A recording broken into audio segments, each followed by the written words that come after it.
listen to reason? Will you open your eyes? It's a wonder what you'll find with an open mind. You may be surprised. Yeah, gotta get away from this illusion for the sake of the world. This delusion, it's gotta go.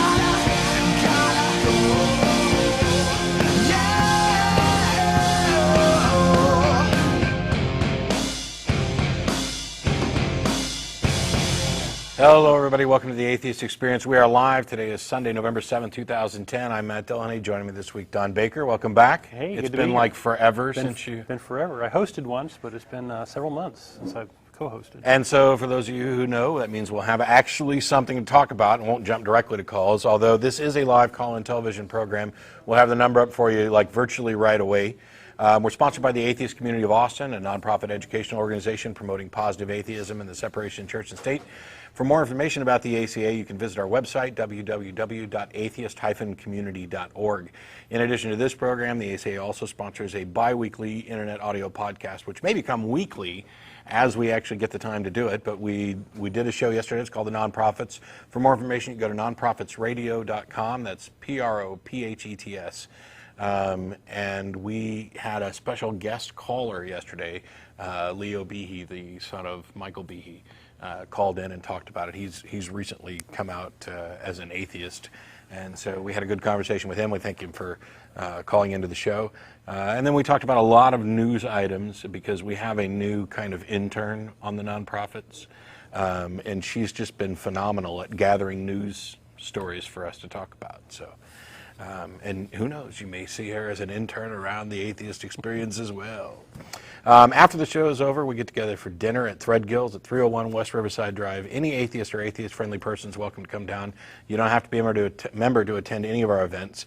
And among the other events, including the Atheist Happy Hour on Thursdays, there's also a lecture series the first Sunday of every month at the Austin History Center, located at the corner of 9th and Guadalupe, beginning at 12:15. If you see a notice on Facebook or something that says it's at 1 o'clock, that's wrong. It started at 12:15, and today we had a friend of mine who used to be the religion reporter for the Austin American Statesman, Eileen Flynn DeLeau, come on down and talk to us about being a religion reporter and a little bit about the media and their issues with representing atheism, fairly or at all.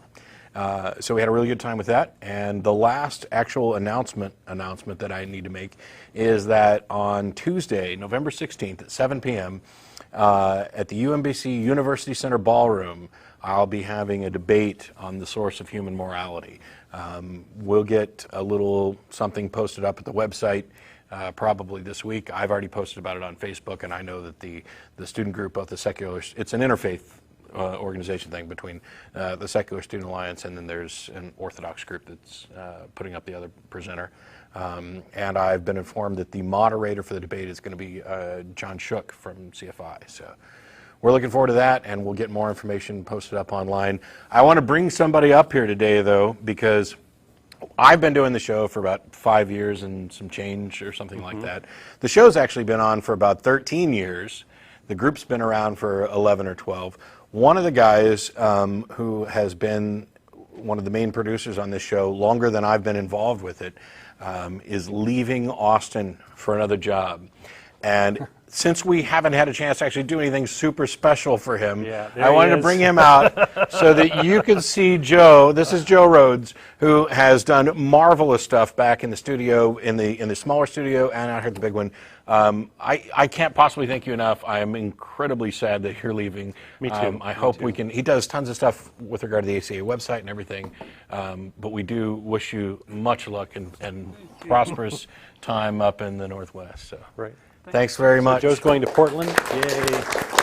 We've got a big studio audience too today, which is good. That's maybe we can buy him a taco or something after dinner. These guys work it's just insanely hard because the show goes on the air at 4:30. They're here at 3 or 3:30 to do all the behind-the-scenes setup of the equipment, the cameras, the lights. Training, and I just everything show else, up and talk. And so we'll go ahead and get the telephone number posted up right now so we can queue up some callers. But in the meantime, Don's got stuff he wants to talk about. A short presentation. I'll try to make it short today.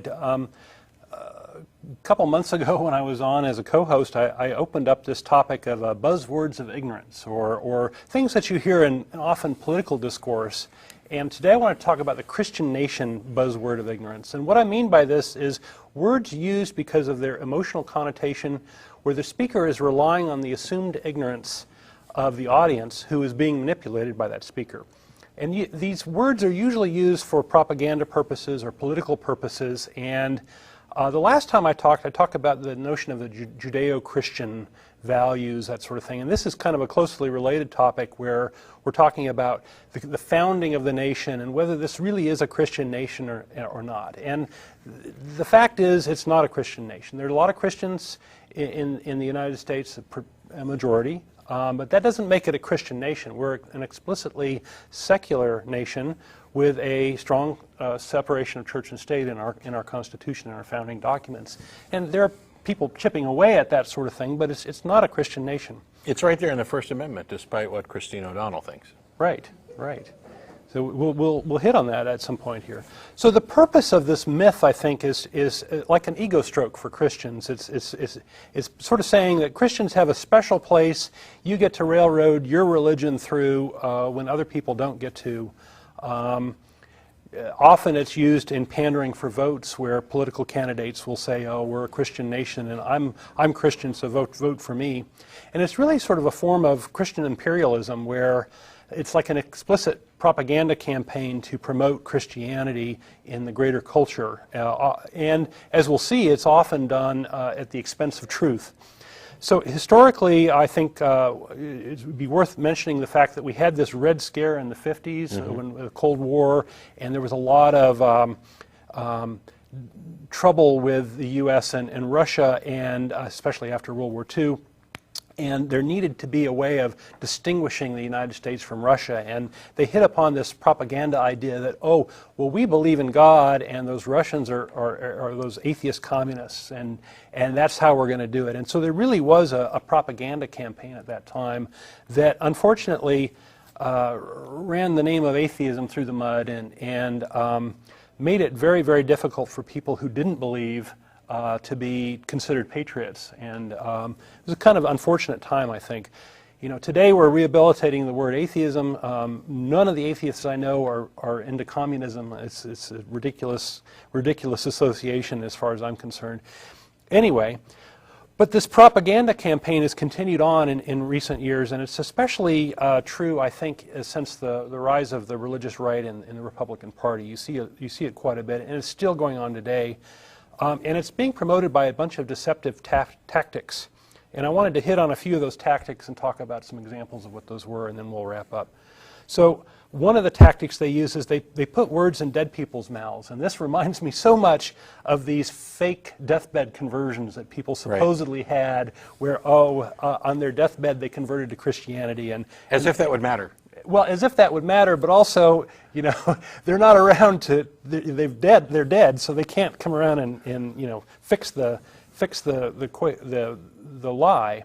So what you see is we see a lot of fake founders quotes, founding fathers, that they're, you know, overtly Christian, these sorts of things. And I think one of the big sources of these fake quotes is a guy by the name of David Barton, who is rather infamous here in Texas and across the nation. He is a political operative with the Republican Party. He's also a reverend, and I think he makes most of his money by being a propagandist. He creates these lies about Christianity and promotes them and makes money selling this stuff. So that's you know, he's pretty famous, I think, for making up false quotes, and you can look on the internet and find those. Another example is inflating the importance of religious quotes. You know, the Christian nation folks are very fond of finding finding quotes where somebody in political power said something nice about Christianity as if that really means anything. We have a lot of Christians that have been in power over the years and a lot of non-Christians, and if somebody said something nice about Christianity or belief in God, it doesn't necessarily mean we're a Christian nation. So, but there's this idea that these quotes are somehow significant when they're really not. Another example is suppressing disconfirming evidence. So, for example, we have one of the main things that atheists like to bring up is the Treaty of Tripoli, where in the 1796, the U.S. government, the brand new U.S. government, actually had a treaty with the country of Tripoli and said that the government of the United States is not in any sense founded on the Christian religion. And this was, I believe, unanimously signed by the Congress of that time. And if you really want to say that this is a Christian nation, boy, you really need to answer to this particular thing, but often you'll find that people who are promoting the Christian nation idea will skip right over this. Or they'll skip right over the fact that the Constitution, I think it's Article 6, has an explicit ban on religious tests of public office. This is getting back to our secular church-state separation idea. Or the First Amendment that sort of bans government involvement in religion. These things are explicit in the Constitution, and people like to, kind of hide out and pretend that those aren't there. Another tactic is outright lies. There's the mythology that prayer was needed at the Constitutional Convention, and our nation was saved by prayer there, and it's just false.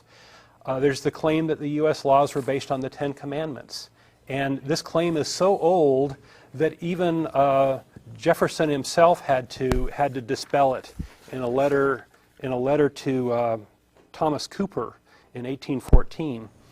And the answer there is that the U.S. laws, the core laws, came from British common law, which was in place long before Christianity made it into Britain. So, the key laws of not killing and not stealing and these sorts of things are that old that they predated Christianity's involvement in that area of the world. Anyway, so this is just an outright lie. Another tactic they use to promote the Christian nation idea is equivocation, and you see this a lot in the notion of God. And a lot of the a lot of the founders were deists, so they believe in a God that a God of nature, or the God that sort of created the universe but then set it loose and let it run. And it's a very different notion of God than the Christian God of somebody you pray to and interact with and get favors from, that sort of thing. But there's a lot of equivocation of these two things. These are two very different religious concepts, but a lot of Christians would want to claim the deists as Bible-believing Christians, when many of them spoke out vociferously against the Bible and the Christian religion. And among those are Ben Franklin and Thomas Jefferson and Adams and Madison were some of the big ones that really, Thomas Paine, of course. So a lot of those founders, really sort of had it out for Christianity, or didn't believe in it. Yet they built a nation that tolerated that and had tolerated those religious beliefs. Another example of equivocation is in the First Amendment and how it's interpreted. A lot of people will say, oh, well, the First Amendment prohibits the establishment of religion, but in actuality it prevents an establishment of religion. And the founders chose their words carefully. They really sort of knew what they were doing, with possible exception of the Second Amendment, which was very ambiguous. But the First Amendment is quite clear that the U.S. government is not to be creating an establishment of religion, so it's not supposed to be endorsing religion of any sort. Another equivocation is people will say, oh, well, this wall of separation of church and state really means that the government's not supposed to mess with religion. It's really a one-way magic trapdoor thing. Yeah. And it's the first wall I've heard of that actually works that way. But yeah. And it's not like, these founders were well-educated people. If they knew what a trapdoor was, they could have used that terminology. I mean,